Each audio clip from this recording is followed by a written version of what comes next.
my favorite way to write, hands down, is IA Writer. It's built for Markdown. It's elegant. The UI touches are just best of the best.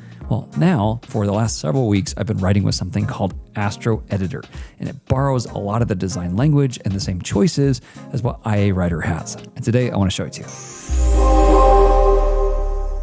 Hey, what's up? My name is Chris, and welcome to Coding in Public. All right, so this Astro Editor, as far as I know, is built by a single developer who just really likes Astro and really likes IA Writer. Seems like a best friend, you know? You can just brew install, cast Astro Editor, and get all this stuff for free. In fact, he has a whole video tutorial walking you through this. And again, I just love the details he's put into it. Now, there are obviously a couple things I'd like to see improved, but as far as I know, he's building this by himself and probably just is going to build features that benefit him right now. But if we can get some more steam behind this and perhaps even fund him some, I'd love to see some more things come along. But this is the kind of developer I love, these kind of indie single developers who just make stuff happen for themselves and we get to benefit from it. All right, so down this way, you can see we've got a bunch of things like focus mode here. We can turn on focus mode to just look at the sentence you're currently on.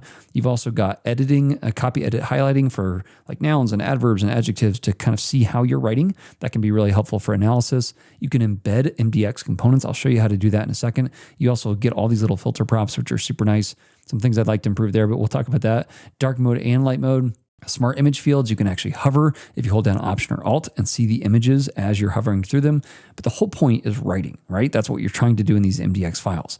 And if I jump over here, you can see that it's schema-aware front matter. You've got smart image handling. You've got writer mode, not coder mode, which I think is such an important distinction if you're really a writer.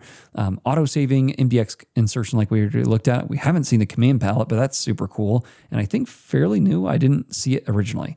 But you can also navigate deep hierarchies as well, and a bunch of other things. All right, so let's actually see how it works. You just open up the project, you write, and that's it. And you stay in your workflow. IDE is for coding. Astro Editor is for writing Markdown. All right, so what does it look like? Like this, all right? You can do Command-Shift-O and open any project here. I've just opened my blog project, and you can see it's auto-detected all these items. I can even filter by drafts only to see things I still need to write. It supports Markdown and MDX right now. And here I've got an image, and like I mentioned, you can hold down the Option key, and it will actually show you a preview. Now, it happens to be the same as here, so not super helpful. But if you really want to go focused, do Command-1, Command-2, hide all of that, and then go straight to focus mode. Now, to show you that, let me come into the command palette, and you can do it that way. There's also like a shortcut as well, and you can do it up here or use a keyboard shortcut. And again, you can just stay super focused on whatever sentence you happen to be writing at that time. Now, IA Writer, when you go in focus mode, scrolls so that it's always in the center of your screen. That's one little nice thing I'd love to see added. But again, I can't complain with somebody who's built me a free app that's way better than what I could do, but exactly the kind of app feature set that I would love.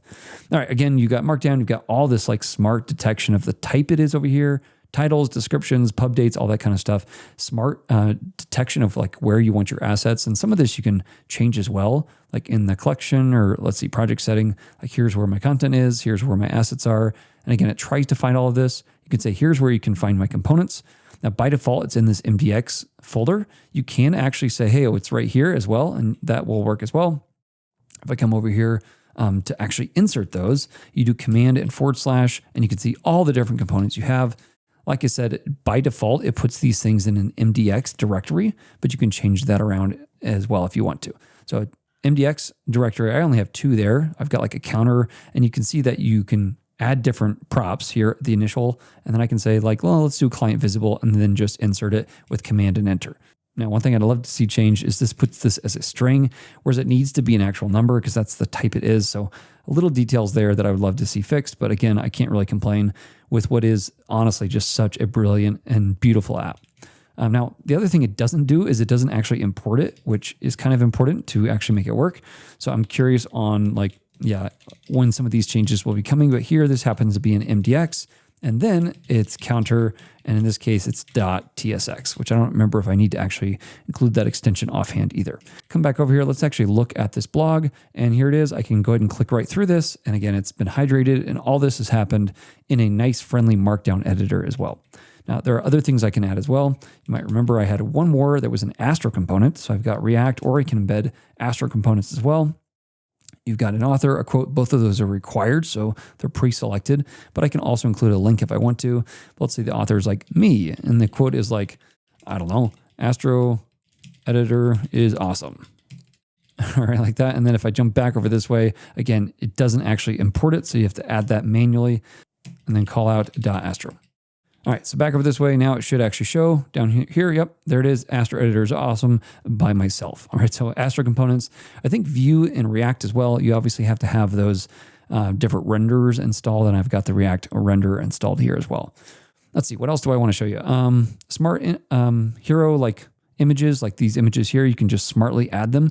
Again, you saw that hopefully in the actual settings for the project. There's also light mode, quick trigger warning. Oh, there you go. There's light mode or dark mode, and there's not a lot of customization there. But here, it's really just the focused writing experience that's just so brilliant. And again, you get all the nice like hovering effects for images. You get nice helps when it comes to like bolding stuff. Everything like that works as you'd expect. Let's see, you can also do links as well, and just Command K will add that.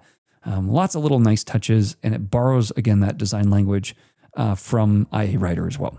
Well, I hope Astro Editor looks as interesting to you as it did to me, and that you'll find a lot of great use out of it. The developer seems super on top of it. He's always adding new features, has a great video on the actual landing page as well, and lots of docs as well on GitHub. So check it out and let me know what you think. All right, thanks. I'll catch you in the next one. Happy coding.